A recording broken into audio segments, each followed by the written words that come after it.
Question 1. A startup wants to host a high-traffic marketing website with dynamic and static content. The website should be highly available and scalable. Costs must be minimal, avoiding unnecessary compute resources. Some pages contain dynamic content requiring back-end processing. Which AWS service combination is the best choice? Options: A. Amazon EC2 with auto-scaling and elastic load balancer. B. Amazon S3 plus Amazon CloudFront plus AWS Lambda at Edge. C. Amazon RDS with Multi-AZ plus Amazon CloudFront. D. Amazon ECS with Fargate plus Amazon ElastiCache for caching. Correct answer: B. Amazon S3 plus Amazon CloudFront plus AWS Lambda at Edge. Explanation: S3 serves static content, HTML, CSS, JS, with durability and low cost. CloudFront accelerates content delivery globally. Lambda at Edge runs dynamic scripts at edge locations, reducing backend load. Why not other options? Option A. EC2 with auto-scaling is costly and requires server management. Option C. RDS is unnecessary for a marketing website with mostly static content. Option D. ECS and Fargate are overkill for simple web hosting. Question 2. A financial company needs private connectivity between its on-premises data center and AWS. The connection must be secure and have low latency. The company wants high availability with redundancy. Cost should be optimized while ensuring stability. Which AWS networking solution is the best fit? Options: A. AWS Direct Connect with VPN backup. B. Amazon VPC peering with Multi-AZ NAT gateway. C. AWS Site-to-Site VPN with auto-scaling EC2 instances. D. AWS Transit Gateway with Route 53 Global Accelerator. Correct answer: A. AWS Direct Connect with VPN backup. Explanation: Direct Connect provides a dedicated private link to AWS with low latency. A VPN backup ensures high availability in case of a failure. This approach is widely used for hybrid cloud architectures. Why not other options? Option B. VPC peering is for AWS to AWS connectivity, not hybrid setups. Option C. VPN-only solutions have higher latency than Direct Connect. Option D. Transit Gateway is useful for multiple VPCs but doesn't provide a direct hybrid link. Question 3. A gaming company is running a multiplayer game backend that stores session state in memory. Player sessions should be preserved even if instances scale up or down. The system must handle fluctuating player traffic dynamically. Performance should remain high with minimal latency. Which AWS architecture should you choose? Options: A. Amazon EC2 auto-scaling with Amazon ElastiCache for Redis.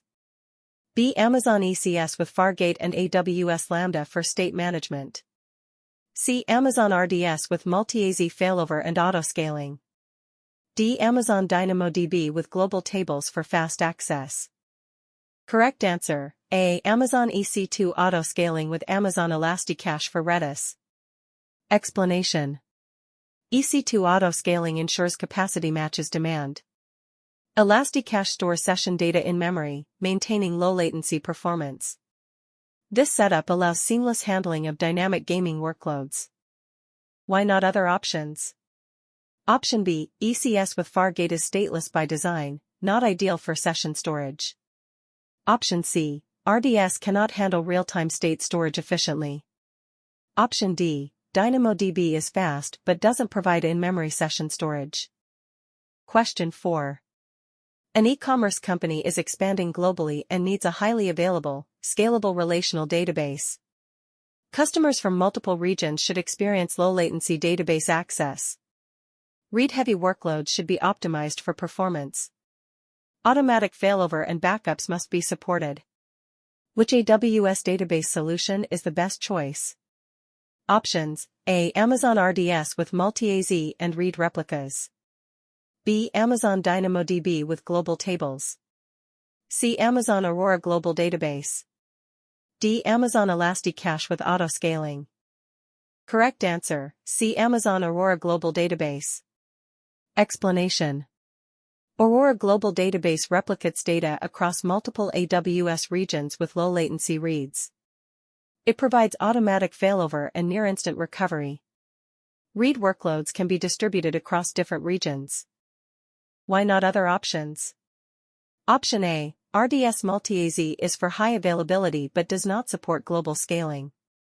Option B, DynamoDB is NoSQL, not a relational database.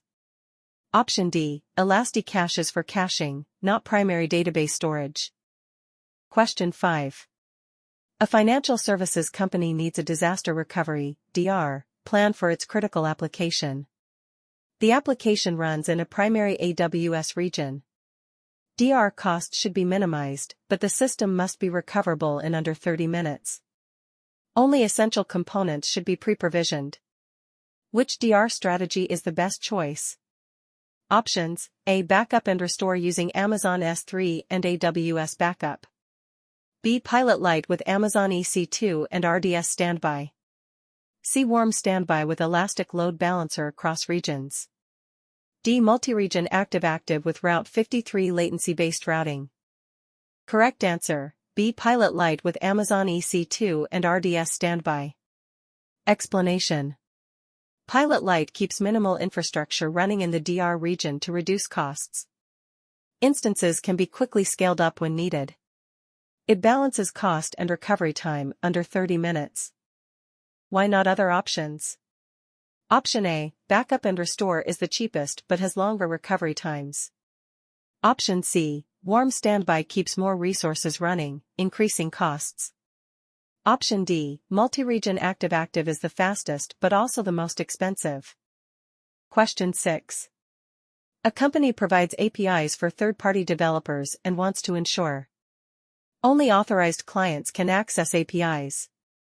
Rate limiting should prevent API abuse. The API should scale automatically based on usage. Which AWS service combination should you use? Options: A. Amazon API Gateway plus AWS Lambda plus Amazon Cognito. B. Amazon EC2 Auto-Scaling plus ELB plus RDS. C. AWS Direct Connect plus Amazon SNS. D. Amazon S3 Static Website plus CloudFront. Correct answer: A. Amazon API Gateway plus AWS Lambda plus Amazon Cognito. Explanation: API Gateway secures and scales API requests. Lambda handles API logic without managing servers. Cognito provides authentication and authorization. Why not other options? Option B, EC2 Auto-Scaling and ELB are overkill for APIs and require more maintenance. Option C, Direct Connect is for hybrid cloud networking, not APIs. Option D, S3 and CloudFront are for static websites, not APIs. Question 7. A media company needs to store and process huge volumes of video files. Frequently accessed files should be available with low latency.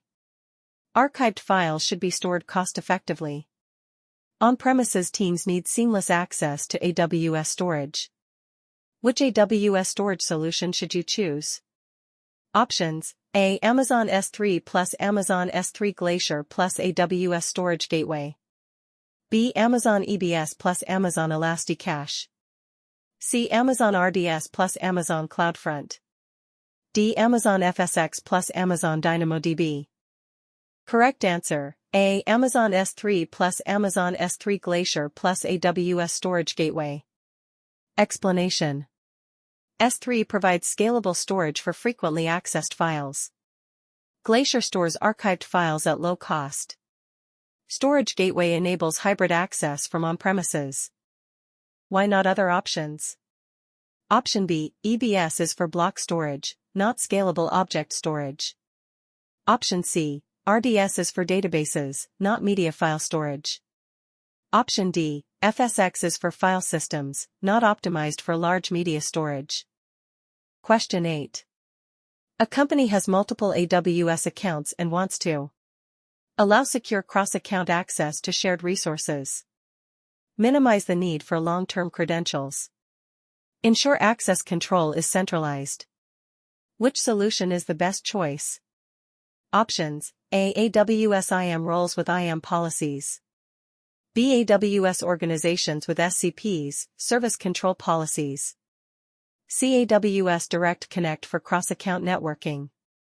D. AWS KMS with cross-account encryption keys.